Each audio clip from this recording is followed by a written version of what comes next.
So when gout reaches Tophi, something changes, not just medically, but mentally, emotionally, and long term. If you had gout for a while and lately you started noticing hard lumps, bumps that don't go away, or joints that don't look the same anymore, this video is really important for you. This isn't meant to scare you, it's meant to explain what doctors won't. If you're new here, my name is Jacob.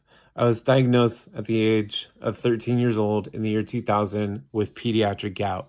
Within 1 year, my gout went from controllable to uncontrollable because doctors weren't aggressive with my treatments. I was developing Tophi by the age of 14, and by the age of 16, I had Tophi all over my body. When I was 19, I had a surgery to remove one massive Tophi that was limiting my mobility in my left wrist, and by the time I was 35 years old, I've exhausted every single drug on the market for gout, and I was qualified to be in the national trial for Krystexxa with methotrexate. That was done between 2019 and 2020. So I've been living with gout for over 25 years, and to say that I am an expert and an authority would be true. But remember, I'm not a doctor, and none of this is medical advice. This video is for people who already have gout and feel like it's progressing, people who have been told your uric acid isn't that bad, or people who just heard the word Tophi for the very first time and went, wait, what? Let's slow this down and let's talk it through. Tophi isn't just advanced gout.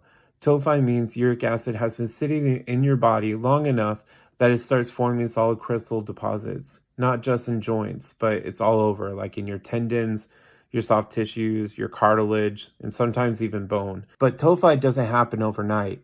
Tophi usually means years of uncontrolled uric acid or treatment that wasn't aggressive enough for your body, or doctors treating gout like a flare problem instead of a chronic disease. And this is important. Tophi is a signal, not a failure. Here's the part that doctors rarely sit down and explain. Once you develop Tophi, gout stops being something you can manage occasionally and starts being something that needs long-term strategy. This is where flares may last longer, joint damage becomes possible, range of motion can change, medications that used to work stop working as well. For me, this was a moment gout stopped being something that I could power through. And mentally, that's a hard shift. Tophi doesn't just affect the body itself, but it also affects your mind and mentality. Nobody warned me about this part. Tophi messes with how you see your body, how safe you feel moving, how much you trust your joints, and you start second guessing everything. Like, is this lump permanent? Is this joint ever going to go back to normal? Did I mess up by not catching this sooner? Is it my fault? Let me say this clearly. Tophi is not a moral failure. It doesn't mean you were lazy or careless. It means your gout needed more attention than it got. Once Tophi enters the pictures, doctors should start talking differently. This is when conversations should include aggressive uric acid lowering target, imaging, not just blood work like x-rays and stuff like that, long-term medication planning, and sometimes advanced therapies like Krystexxa.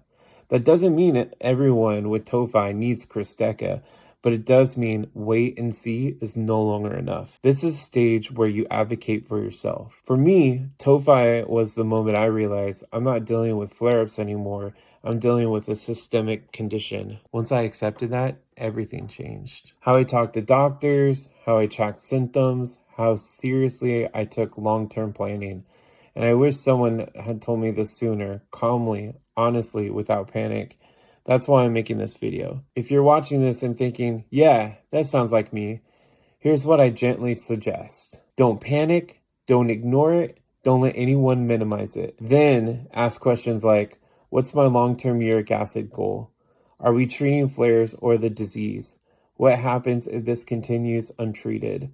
Also, what other comorbidities can I treat that will help gout in the long run? You deserve real answers. So, in upcoming videos, I'll break down who Krystexxa is actually for, why some medications stop working, and how to think about gout when it becomes chronic without losing hope. If this helped you feel more grounded, then consider subscribing. Not for hype, but for honest, lived experiences. Remember, I've had gout for over 25 years. And if you want deeper resources, I write extensively about this on my site, thefamousjacob.com. You're not behind, you're not broken, and you're not alone. Tophi isn't the end of the story, but it's the moment the story changes.